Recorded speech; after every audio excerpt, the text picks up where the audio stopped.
Hey everyone, it's Bruce Cordell here, and I'm going to answer a couple Gods of the Fall questions. The first is from Eric Frankhouse. Eric asks, with gods of strength and similar deities, how are you going to handle those mechanically speaking?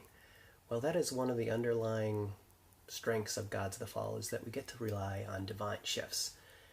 At second tier, a character can apply up to 3 divine shifts to one ability, and basically that reduces the difficulty of something by 3. Add a little training or specialization in, and suddenly difficulty 5 tasks are routine. So you can imagine a god of strength throwing around, difficulty 5 weights without any need to roll, and difficulty 7, difficulty 8, not even that bad of a task resolution target number. So that's how we would do it in Gods of the Fall. All right, the next question comes from Andrew Cady. Hey Andrew, and he asks, Gods of the Fall appears to be filled with lots of mythology and lore of the previous pantheon, and what was your inspiration for this lore? Sorry, my dog is very interested to see what's happening in here, as is my cat, who wants to be fed.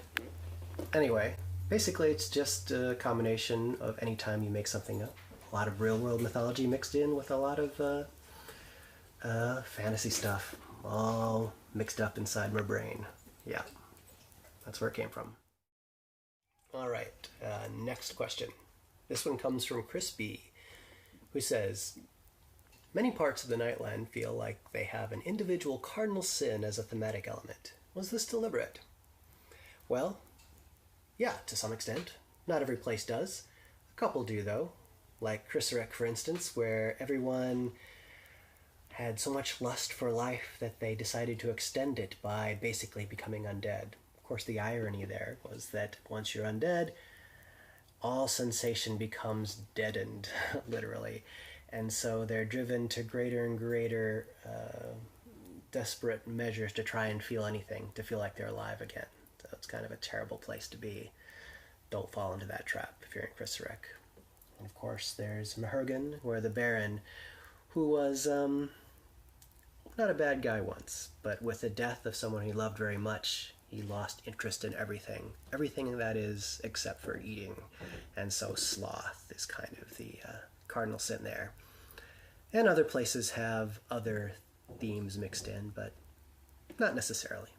But it seemed kind of appropriate for Gods of the Fall to have such themes kind of subtly or less subtly thrown in there. I'm glad you noticed it.